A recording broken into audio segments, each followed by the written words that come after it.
কথা ঠিক কিনা? এখন প্রত্যেকটা ঘরে কি চলে? বদরের যুদ্ধ চলে। বউ শাশুড়ি দুইজনের ভিতরে এমন ফাটাফাটি, এমন মারামারি, কখনো শাশুড়ি হারে, কখনো বউ জিতে, কখনো বউ হারে, শাশুড়ি জিতে। ছেলের কাছে অভিযোগ দিলে ছেলের এখন কি করতে হয়? জবান বন্ধ রাখতে হয়। মার বিরুদ্ধে গেলে বদয়া লাগবে, আর বউর বিরুদ্ধে গেলে সে সংসার ছেড়ে চলে যাবে। তোমার সংসার তুমি চলো, আমি গেলাম, আসসালামু আলাইকুম।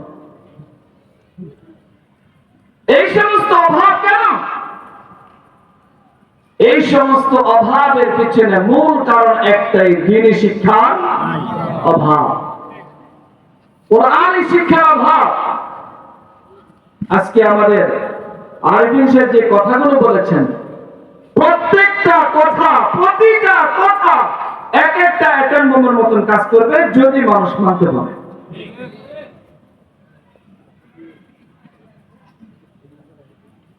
নৈতিকতার অবক্ষয় এমন ভাবে ঘটছে,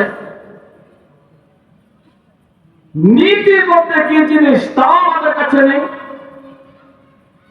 আখলাক কি জিনিস তাও আমাদের কাছে নেই, শ্রদ্ধা বোধ কি জিনিস তাও আমাদের কাছে নেই। আমাদের কাছে মাত্র আছে তিনটা জিনিস,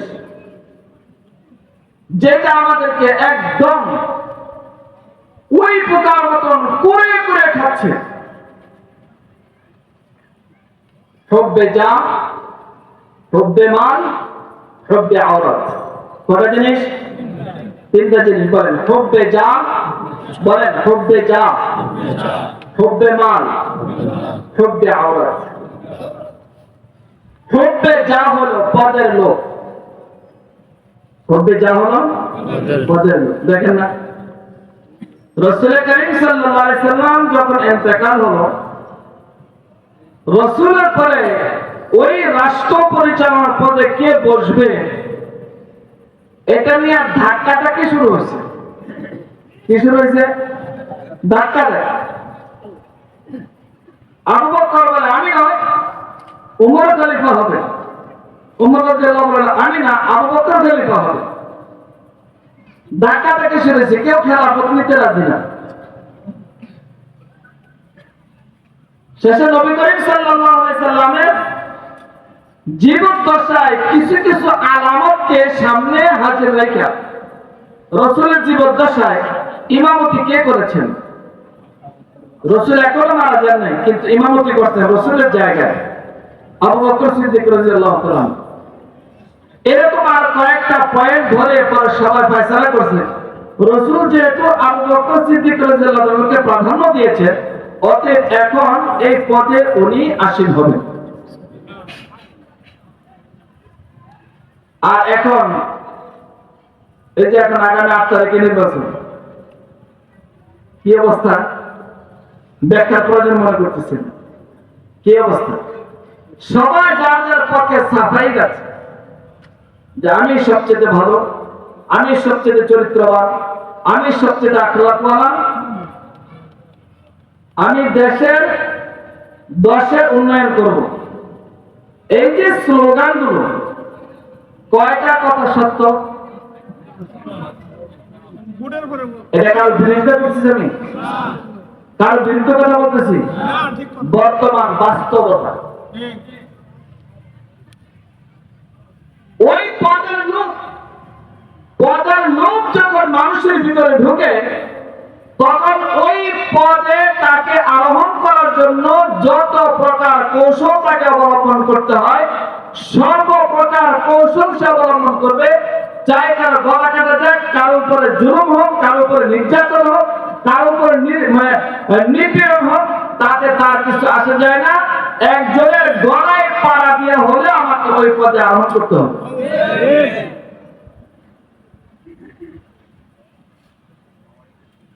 তো পদে যাওয়ার পরে কি বলেন? হুব্বে জাহ। এই যে পদের লোক, এই পদের লোক আমাদের সমাজকে এখন এমন ভাবে প্রতিটা জায়গায়, সমাজে, রাষ্ট্রে এরপরে অফিস আদালতে, এমনকি মসজিদ কমিটির ভিতরেও পারাপারি লাগে আমি সভাপতি হব। কথা ঠিক কিনা?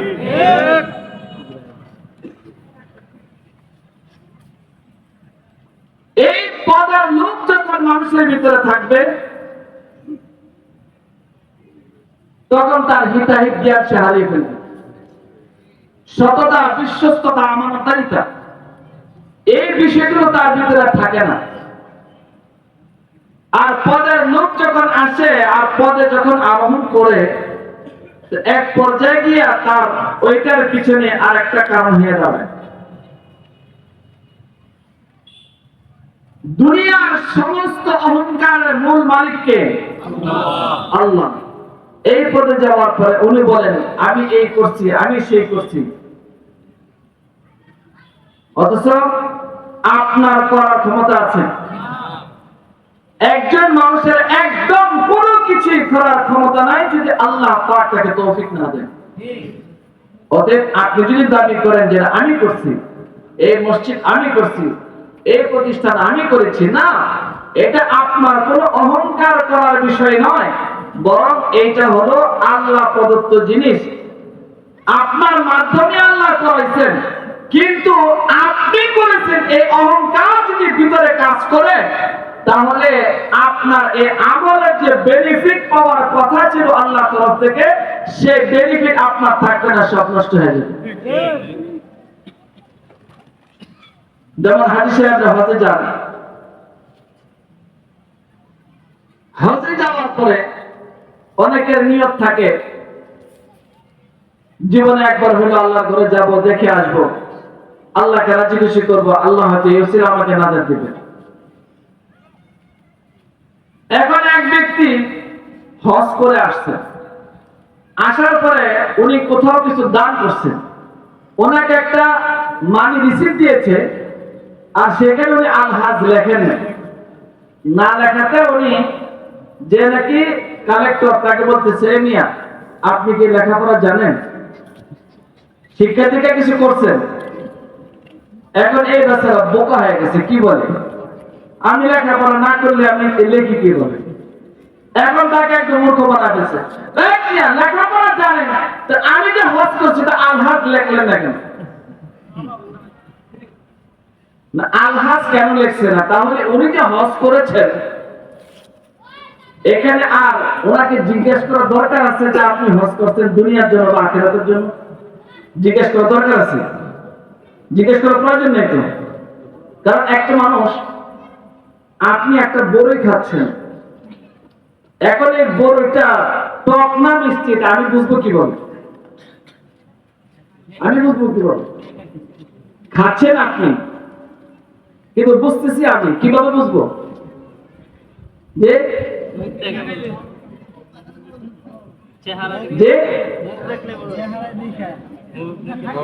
চেহারা দেখলে বোঝা যাব না, মানে চুটা বড়টা যদি মুখে দেয় তো চেহারা ভিতরে 10টা বাস করে দেবো, থাপ্পড় মারবে কলার ভিতরে, সুরা করে দেবো, তাই না?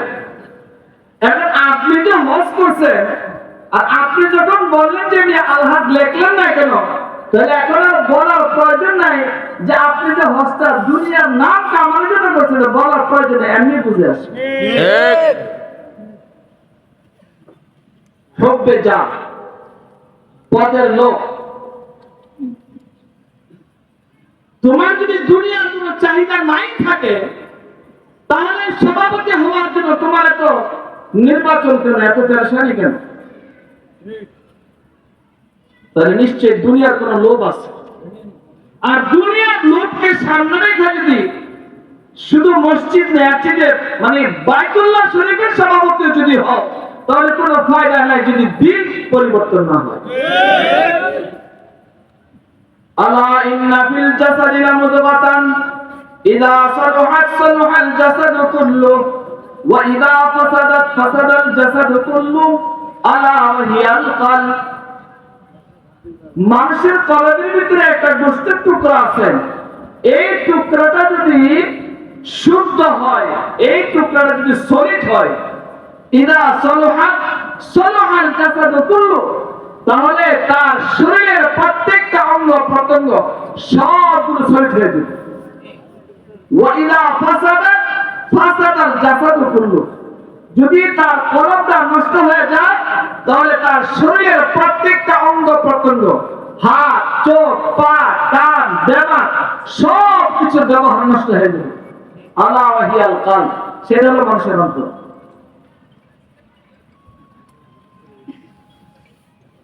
মেরে মুহতারাম, এই জন্য হব্বে যা, হব্বে মাল, হব্বে আওরাত, পদার লোক যখন মানুষের ভিতরে ঢুকে যায় তার হিতাহিত জ্ঞান থাকে না, তার ভিতরে নৈতিকতা নীতিকতা থাকে না।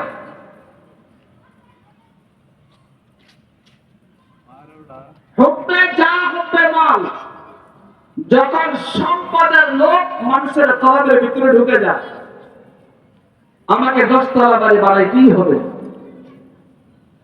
10 লক্ষ টাকার মালিক হইতেই হবে।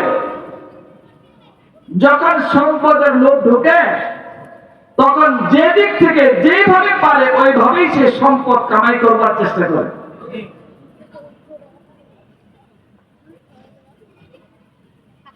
ব্যাংকে যখন 1 কোটি টাকা জমা হয়, এবার সে এলাকায় এসে বলে আমি অনেক বড় মাতবর। এবং তার কাছে তো আপনি জিজ্ঞাসা করেন যে ভাই আপনি পয়সা কামাইবার জন্য এত পেরেশানি কেন? কয় বেটা জানাস কিছু? যদি পয়সা থাকে কাঠের পুতুল হাতের কথা কয়। এই যে তার কাছে একটা থিওরি চলে আসলো, তো পয়সা থাকলে বাঘের চোখ কিনা যায়, এ তার কাছে একটা থিওরি। এই থিওরি তুমি কোথায় পাইলা? এটা ওই যে হুজুর বলে গেছে মানুষের শত্রু কয়টা? 4টা না? দোষ, মন, শেষে কি নুন, নুনে দিয়া নফস। ওই নফস উস্তাদ তাকে বলে দিছে যে সম্পদ কামাই করো, বাঘের চোখ কিনতে পারবা, সম্পদ কামাই করো, কাঠের পুতুল দিয়ে কথা কইতে পারবা। নফস তার ভিতরে এই কথা ঢুকাই দিছে। ঢুকাই দেওয়ার কারণে এখন তাকে যে ধ্বংস করার দিকে নিয়ে যাইতেছে এটা কিন্তু সে বুঝতেছে।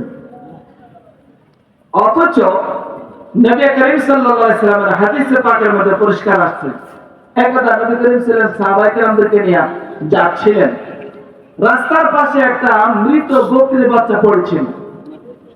নবী করিম সাল্লাল্লাহু আলাইহি ওয়াসাল্লাম জিজ্ঞাসা করলেন, আচ্ছা তোমরা যারা আছো বলো তো, এই যে বকরির বাচ্চাটা পড়ে আছে, এই বকরির বাচ্চাটা 1 টাকা দিয়ে কে কিনবা?